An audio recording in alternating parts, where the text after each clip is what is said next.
Everyone, welcome to my class. आज की इस क्लास में हम समझेंगे कि पेरीमीटर और एरिया किसे कहते हैं और इस किसी स्क्वायर या रेक्टेंगल का पेरीमीटर और एरिया किस तरह से निकाला जाता है। यहाँ पे ये देखिए दो शेप है, ये है रेक्टेंगल और ये है स्क्वायर। तो पेरीमीटर जो होता है, ये जो कोई भी शेप है जैसे रेक्टेंगल, स्क्वायर, सर्कल या ट्रायंगल, तो उसकी ये जो बाउंड्री लाइन होगी, ये जो साइड है चारों तरफ की कॉर्नर की, जैसे ये रेक्टेंगल है तो 4 साइड है, ट्रायंगल में 3 साइड होगा, तो इसकी जो ये बाउंड्री होती है इसके टोटल लेंथ को हम कहते हैं पेरीमीटर। ठीक है, स्क्वायर है तो इसका स्क्वायर की भी चारों साइड की जो है बाउंड्री जो हुई उसके टोटल को बोला जाएगा पेरीमीटर। जैसे ये स्केल है, ठीक है, स्केल की ये जो साइड की ये चारों तरफ की लाइन होगी, इसकी वो जो टोटल उसका होगा वो होगा पेरीमीटर। ठीक है, और एरिया क्या होता है, ये जो बीच की प्लेस है, ये जो बीच की जगह है, ये वाली ये जो जगह हो गई, इसे हम कहते हैं एरिया। ओके, ये जो जगह है ये एरिया होता है। स्क्वायर में भी इसी तरह से ये जो जगह है, या आपको सर्कल का निकालना है या ट्रायंगल का, तो ये जो बीच की जगह होगी वो होगी एरिया।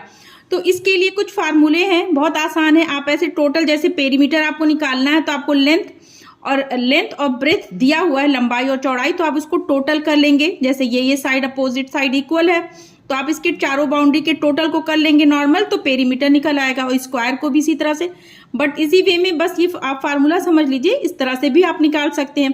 तो पेरीमीटर निकालने के लिए, रेक्टेंगल का अगर पेरीमीटर निकालना है तो आपको क्या करना है, पेरीमीटर का देखिए सिंबल P है, और लंबाई के लिए, लेंथ के लिए L और ब्रेथ के लिए B। ठीक है, तो P equal to 2 length plus breath.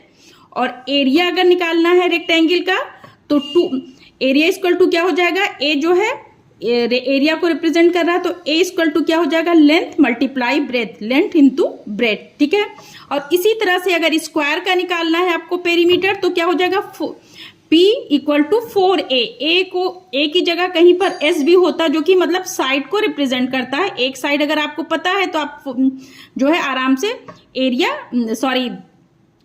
Square में एरिया या जो है एरिया या पेरीमीटर आराम से निकाल सकते हैं। ठीक है, तो इसको आसानी से समझने के लिए यहाँ पे मैंने रेक्टेंगल के लिए भी एक क्वेश्चन लिया है और स्क्वायर के लिए भी एक क्वेश्चन लिया है, और इसको फार्मूले के थ्रू कैसे निकालेंगे चलिए समझते हैं। ठीक है, तो जैसे यहाँ पे ये दे रहा है, ये इस क्वेश्चन में दे रहा है, ये रेक्टेंगल है, क्योंकि देखिए लेंथ और ब्रेथ दिया है तो मतलब कि ये रेक्टेंगल का आपको निकालना, और यहाँ पर A दे रहा है, या इसको S भी कहीं पे दिया जाता है। ठीक है, S इक्वल टू 24 सेंटीमीटर, तो किसी बुक में एस भी बोला जाता है इसे साइड को।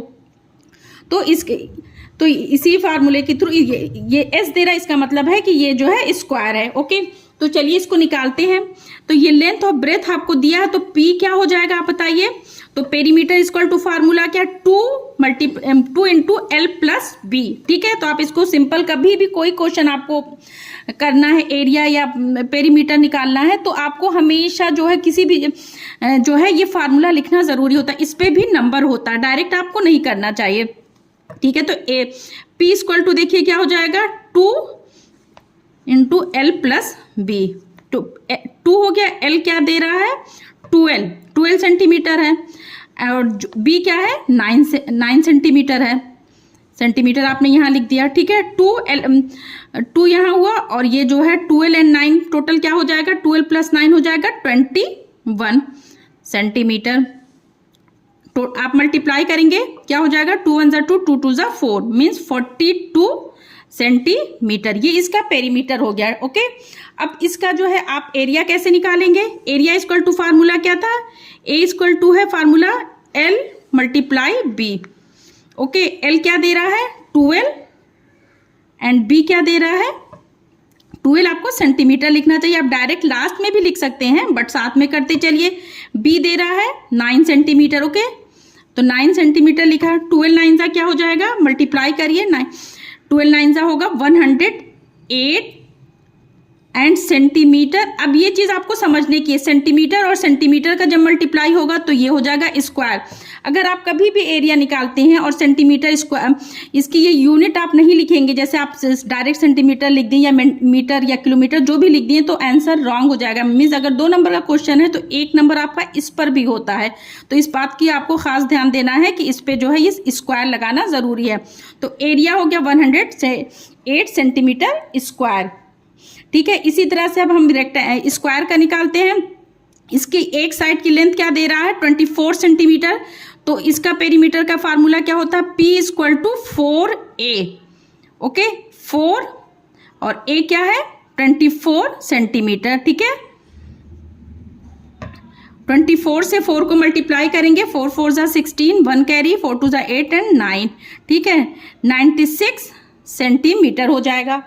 और अब एरिया इसका निकालना है, तो क्या है एरिया का फार्मूला A इक्वल टू है A स्क्वायर, या आप S स्क्वायर भी कर सकते हैं, जो भी आपकी क्लास में पढ़ाया जाता है। तो A स्क्वायर हो गया, A क्या है 24। ठीक है, 24 पे स्क्वायर हो गया। ओके, तो इसको आप लिखेंगे 24 पे स्क्वायर, 24 से आप 24 में 24 से आप मल्टीप्लाई करेंगे, साइड में आप चाहिए तो कर लीजिए। वैसे आंसर आएगा 576। और ये जो है सेंटीमीटर में है, सेंटीमीटर आप यहाँ पे भी एरिया है तो आप स्क्वायर लिखेंगे, क्योंकि यहाँ देखिए 24 इंटू 24 किए होंगे ना, 24 सेंटीमीटर मल्टीप्लाई 24 सेंटीमीटर, तो इसका मतलब है कि सेंटीमीटर 2 बार हुआ इसका, इसलिए इसके ऊपर स्क्वायर लगता है। एरिया में इसीलिए स्क्वायर लगाते हैं, और वॉल्यूम में 3 वो मल्टीप्लाई होता है तो हमेशा क्यूब ऊपर लगता है। तो ये आपको समझने की ज़रूरत है। ठीक है, आई होप कि आपको अच्छी तरह समझ में आ गया हो। अगर वीडियो अच्छी लगे तो वीडियो को लाइक और चैनल को सब्सक्राइब करिए। बाय।